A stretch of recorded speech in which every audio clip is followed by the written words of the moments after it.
सवाल यह था, प्लेन क्रैश हो गया। जब प्लेन क्रैश होता है तो जो लोग अंदर मौजूद हैं, क्योंकि प्लेन में तेल होता है, तेल की वजह से आग भीषण होती है और जितने लोग होते हैं उनके शव जल जाते हैं। यही हाल था उस वक्त भी। यह तस्वीर आप देख रहे हैं, ये शवों की हालत थी शत विशत स्थिति में, पहचानना मुश्किल होता है। अहमदाबाद प्लेन क्रैश के बाद आपको याद होगा डीएनए टेस्ट हुआ था और डीएनए के बाद बॉडीज की जानकारी मिली थी। लेकिन अजित दादा के बारे में जानकारी कैसे मिली कि उनका पार्थिव शरीर कौन सा है? ये जो घड़ी उनके हाथ में आप देख रहे हैं, ये घड़ी ब्लैक डायल जिसमें आपको नजर आ रहा है, ये घड़ी वो अक्सर पहनते थे और उनकी बॉडी जब पहचानी गई तो इसी घड़ी के जरिए, उनके हाथ में घड़ी थी और घड़ी के जरिए पहचाना गया कि यही अजित दादा पवार है। अब देखिए जरा किसने पहचाना और इस घड़ी से उनका क्या ताल्लुक है। घड़ी से बहुत गहरा नाता है क्योंकि उनकी पार्टी का चुनाव निशान भी घड़ी है। बारामती विमान क्रैश होते ही जोरदार धमाका हुआ और हादसा इतना भयानक था कि सभी यात्री बुरी तरह से झुलस गए थे। मौके पर पुलिस को शव पहचानने में मुश्किल हो रही थी। अजित पवार की बॉडी की पहचान भी नहीं हो पा रही थी। पुलिस अब जांच के लिए डीएनए सैंपल की तैयारी में थी, तभी उनके हाथ में खास घड़ी पर पुलिस और करीबियों की नजर पड़ी। अजित पवार की पुरानी रैलियों से इस घड़ी को मैच किया गया और इस तरह हाथ में बंधी घड़ी के जरिए अजित पवार की पहचान हुई। अजित पवार हमेशा रोलेक्स कंपनी की खास घड़ी पहनते थे। घड़ी में ब्लैक डायल होता था और सिल्वर चेन होती थी। अजित पवार की घड़ी की कीमत 10 से 12 लाख रुपए बताई जाती है।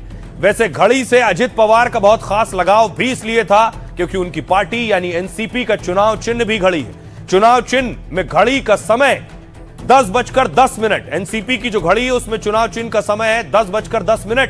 इसे स्माइल टाइम कहा जाता है क्योंकि घड़ी की दोनों सुइयां कुछ इस तरह से होती हैं, एक खास मुस्कुराते हुए चेहरे जैसी आकृति बनाते हैं ये। लेकिन आज के हादसे में घड़ी ने बुरे वक्त का इशारा किया है और अजित पवार से जुड़ी आखिरी याद बनकर रह गई है। अब आपको बताऊं कि जब शव की पहचान हुई, उनके शव को अस्पताल ले जाया गया, फिर वहां ताबूत पहुंचा है जिसमें उनके पार्थिव शरीर को रखकर उनके पैतृक गांव बारामती में, जहां के वो परिवार इंतजार कर रहा था, वहां उनका पार्थिव शरीर ले जाया गया।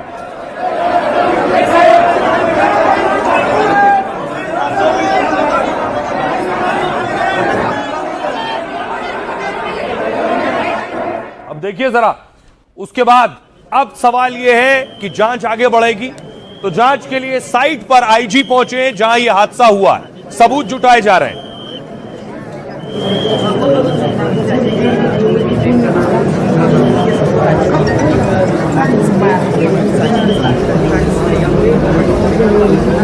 दूसरी तरफ उस प्लेन कंपनी की भी जांच हो रही है। उसका एक पहले प्लेन 2023 में क्रैश हो चुका है।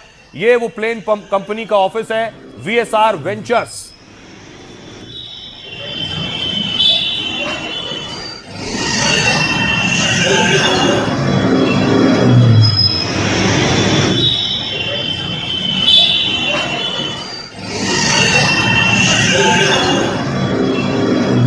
ये तस्वीर उस ऑफिस की देख रहे हैं, वहां टीम पहुंची है। अब देखिए जरा उस विमान को, यह है वो विमान, इसी विमान में चलते थे अजित पवार। तो अजित पवार का जो विमान क्रैश हुआ वो लियरजेट 45 मॉडल का था। यह प्लेन दिल्ली की कंपनी वीएसआर एविएशन का था और यह सबसे तेज और भरोसेमंद छोटे बिजनेस जेट्स में से एक है। स्पीड और ऊंचाई पर उड़ने की क्षमता इसे खास बनाती है। इसका इस्तेमाल अक्सर वीआईपी मूवमेंट्स के लिए होता है। इसके केबिन को खास बिजनेस मॉडल के तहत बनाया, यानी लग्जरी के साथ 8 से 9 यात्री इसमें सफर कर सकते हैं। विमान के अंदर यात्रियों के लिए टीवी और मॉनिटर भी होते हैं। रिपोर्ट के मुताबिक इस जेट की कीमत 45 से 50 करोड़ है और इस प्लेन को नेताओं के साथ कई कंपनियां इस्तेमाल करती हैं क्योंकि यह छोटे रनवे पर भी लैंड करने में सक्षम होता है और लगभग सभी सेफ्टी मानकों पर खरा उतरता है। लेकिन यह चार्टर्ड प्लेन दिल्ली की वीएसआर कंपनी का था। पिछले 3 सालों में कंपनी का विमान यह दूसरी बार क्रैश हुआ है। सितंबर 2023 में इस कंपनी का लियरजेट प्लेन क्रैश हुआ।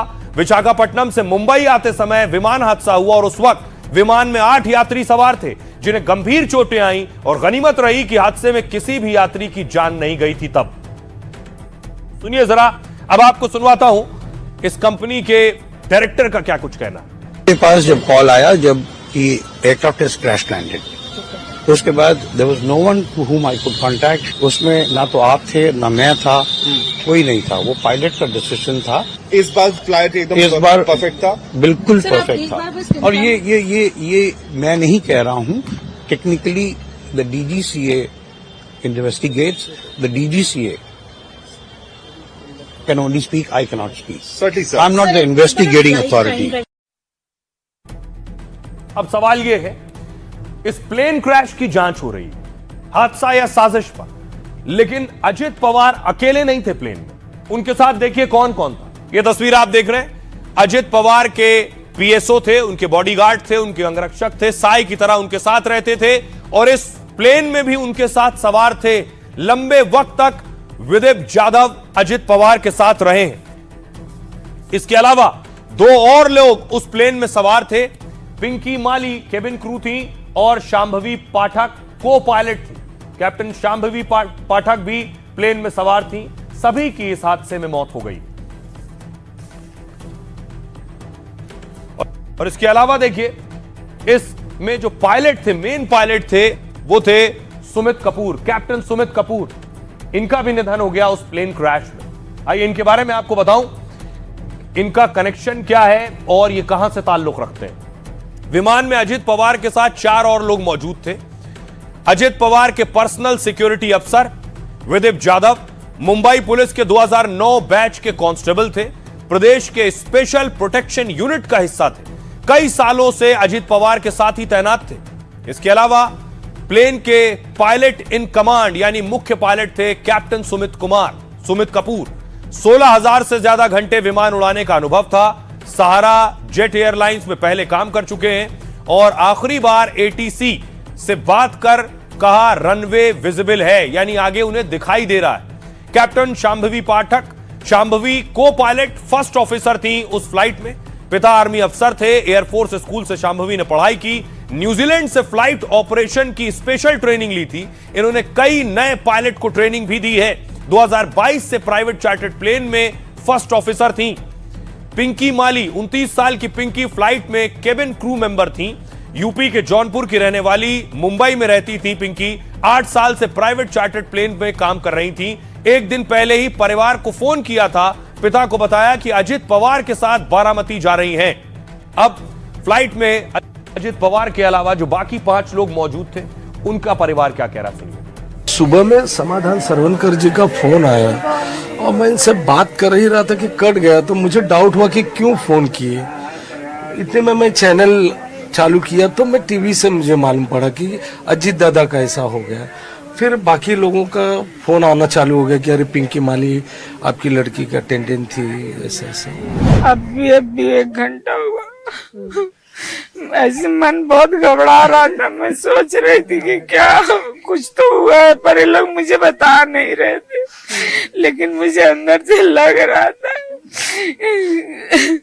और रोज मुझे सुबह सुबह फोन करती थी, रोज बोलती थी मम्मी नाश्ता कर ले, दवाई खा ले। रोज मुझे फोन करती थी, रोज बोलती थी, पर आज उसका कुछ मैसेज का रिप्लाई नहीं आया, कुछ नहीं आया। वो बहुत ही ब्राइट और बहुत ही इंटेलिजेंट लड़की थी और अभी जो पूरी तरह से वो सारे इसमें काम करके पूरे VIPs को जितने भी, ग्वालियर में भी काफी यहाँ पर जो नेता वगैरह आए हैं वो लेकर आई है। बीच में आके अपनी दादी जी को भी मिलती थी। जब भी आती थी तो टाइम निकाल कर इनके पास आती थी मिलने। और पूरी फैमिली इनकी डिवोटेड है देश के लिए। मतलब अगर क्यों क्रैश हुआ ये और कैसे हुआ, मतलब पायलट की गलती है या फिर जो प्लेन है उसमें कुछ टेक्निकल इशू था या फिर मैकेनिकल इशू था, वो चेक होना चाहिए। तो हमारे लिए बहुत दुख की बात है ये, हमारे लिए, उनकी फैमिली के लिए, पूरी सोसाइटी के लिए बहुत दुख की बात है। जांच पड़ताल होनी चाहिए क्योंकि 3 बार ऐसा हुआ है, प्लेन क्रैश हुआ है उनका। तो जो कंपनी है उनके ऊपर तो कार्रवाई होनी चाहिए। गवर्नमेंट ने देखना चाहिए कि ये क्यों हुआ, कैसे हुआ, तो उसका जांच होनी चाहिए। तो सभी लोग इस हादसे की जांच की बात कर रहे हैं। अब सवाल यह है कि हादसा कैसे हुआ, हादसा होने के पीछे क्या क्या वजह होती है। इसके लिए बाकायदा इन्वेस्टिगेटिंग एजेंसी काम करेगी। फॉरेंसिक टीम मौके पर पहुंची है साक्ष्य जुटाने के लिए। वो सबूत जो वहां मौजूद हैं, जो मलबे से जुटाए जा सकते हैं, उन्हें हासिल करने पहुंची फॉरेंसिक टीम।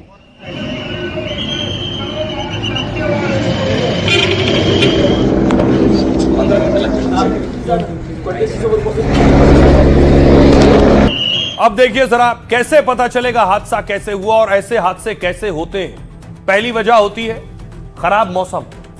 खराब मौसम में विमान उड़ाना या उतारना बहुत मुश्किल होता है। कोहरे में पायलट को फैसले लेने में भारी दिक्कत होती है।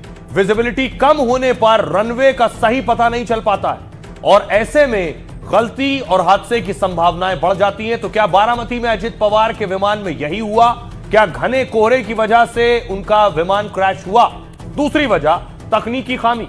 आधुनिक विमानों में काफी सेफ्टी सिस्टम होते हैं, लेकिन फिर भी कभी इंजन फेल हो जाता है, कभी सेंसर काम नहीं करता, कई बार सिग्नल फेल होने से भी हादसे हो जाते हैं। क्या अजित पवार के विमान में भी तकनीकी खामी आ गई थी? क्या लैंड होने से पहले प्लेन में गड़बड़ी आई जिससे वो क्रैश हुआ? अगली वजह पायलट की गलतफहमी। विमान हादसों की एक बड़ी वजह पायलट की गलती भी होती है। कई बार मौसम और उड़ान संबंधित आखिरी फैसला पायलट को लेना होता है। विमान को टेक ऑफ या लैंड कराने से पहले उसे सोचना होता है। मौसम या विमान में कोई गड़बड़ी दिखे तो वो उसे टाल देता है। बारामती में पायलट क्या खराब मौसम को भाप नहीं पाए?